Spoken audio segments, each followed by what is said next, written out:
بسم الله الرحمن الرحيم।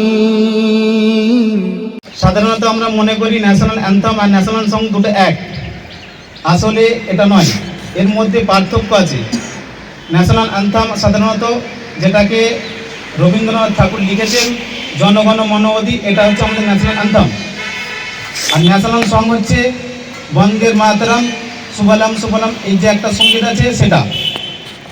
আর একটা হচ্ছে আমাদের প্রজাতন্ত্র দিবস আর একটা স্বাধীনতা দিবস, আমরা সাধারণত গুলিয়ে ফেলি। আবার একটা মনে হতে পারে যে একই দেশে দুরকমভাবে পালন করা হচ্ছে কেন। আমাদের প্রত্যেকের মাথায় রাখতে হবে যে আমরা স্বাধীনতা পেয়েছি ইংরেজদের অত্যাচার থেকে, ইংরেজদের হাত থেকে 1947 সালের 15ই আগস্ট। সেই দিনটাকে আমরা স্বাধীনতা দিবস হিসেবে পালন করে থাকি। তাহলে আবার একটা প্রশ্ন আসতে পারে, তাহলে আমরা 26শে জানুয়ারি কেন পালন করি?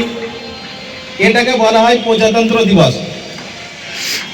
1947 সালে আমরা স্বাধীনতা পেয়েছি বটে, কিন্তু আমাদের হাতে তখন কোনো ধরনের সংবিধান ছিল না।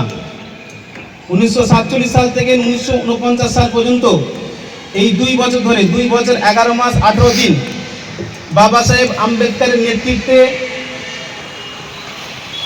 একটা সংবিধান তৈরি করা হয়, যেটা লাগু করা হয় 1949 26শে জানুয়ারি।